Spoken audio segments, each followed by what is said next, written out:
The right choice won't always feel like the right choice. For example, when you decide to start your fitness journey, going to the gym is hard and it also hurts, okay? And that's the right choice, but it doesn't always feel like the right choice. Because you're like, my body is hurting. Shouldn't I be feeling better? And you will. Once you build a routine, once you go more, once you learn to do the exercises maybe better, more correct, or proper form, they'll still hurt because, then you're going to add more weight and stuff. But initially, sometimes the right choice doesn't always feel like the right choice or the right decision. And that applies to many things in life. For example, when I took this job away from my family and away from Miami and my home and everything that I knew in my comfort zone and left Miami and went to Michigan, like that didn't necessarily feel like the right choice. It was, and I knew I had to do it, but it's not like that's what I had planned. I was like, can I do like a more exciting city? Really, Michigan? But that's what I needed. That was the right choice. Didn't feel like it, but it was. This is something I've been thinking about because I literally called my best friend yesterday and I was like, is this the right decision?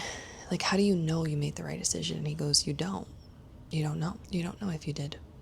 You hope you made the right decision, and you might know a couple weeks, days, months, years from now, but you don't. You make a decision, you make a choice, and you go. But it's scary. Sometimes as an overthinker, you think of these like little decisions that you make, and to some other people, to them it might not seem like a big deal, but to you it is. For example, like planning your next summer trip, right?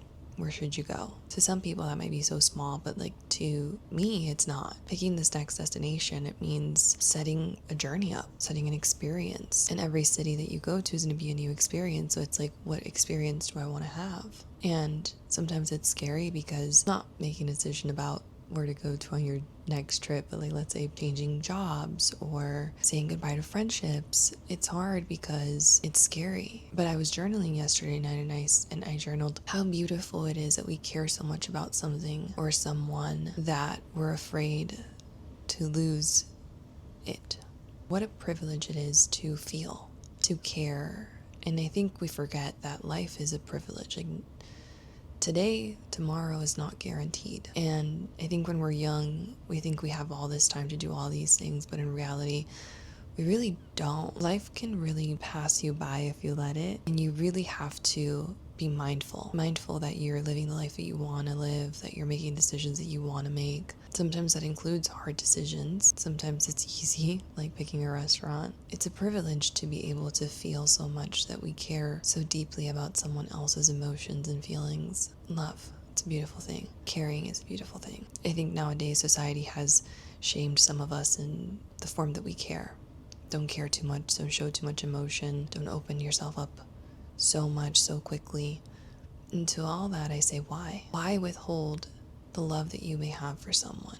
And some of you might say, well, I'm afraid of getting hurt. Being afraid of getting hurt just means that you cared enough to care about someone. And that's a beautiful thing. To be honest with you, I think more than ever now, we need more people to care about us and to show that they care.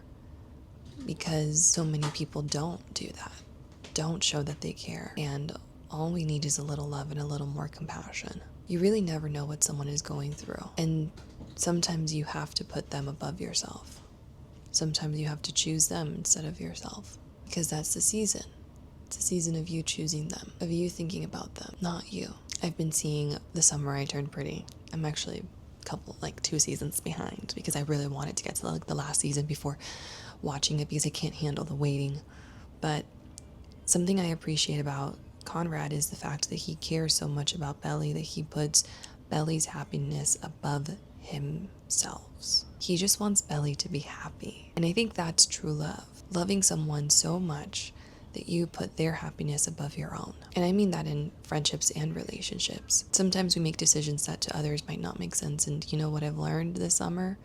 It doesn't have to make sense to anyone except yourself. If you can go to sleep and if you can be okay with the decisions that you made, and if you know in your heart that that was the right decision, and of course if you're not hurting people intentionally, because sometimes we hurt people unintentionally, sometimes we're the villain in someone's story, but if you truly care about someone and you don't want to hurt them, sometimes you make decisions that hurt, sometimes decisions that don't make sense to other people, and all you can hope for is that you made the right decision. But unfortunately, you might not know in that moment. And it might not feel right. For example, Conrad giving up Belly to his brother, when I know that he knows that he loves Belly way more than Jarrah will.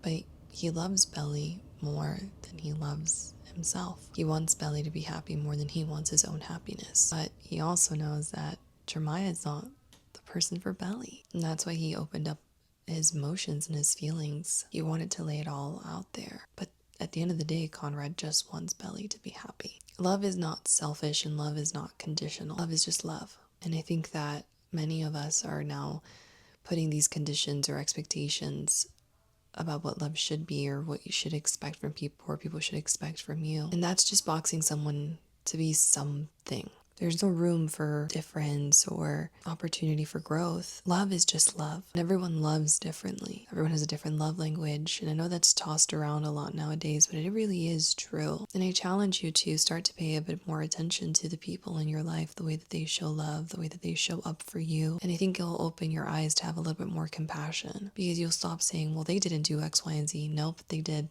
X, Y, and Z.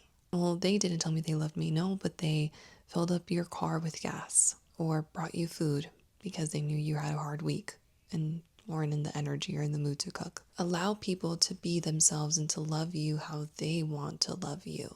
Stop boxing people in or having expectations for how they should love you, because then they're not being their true authentic self. They're being who you want them to be. And that's not fair to them or to you, because God did not intend or make them to love you how you wanted them to love you or your expectations or whatever. God made that person who they are. Allow love to come in, and hopefully that's the right decision.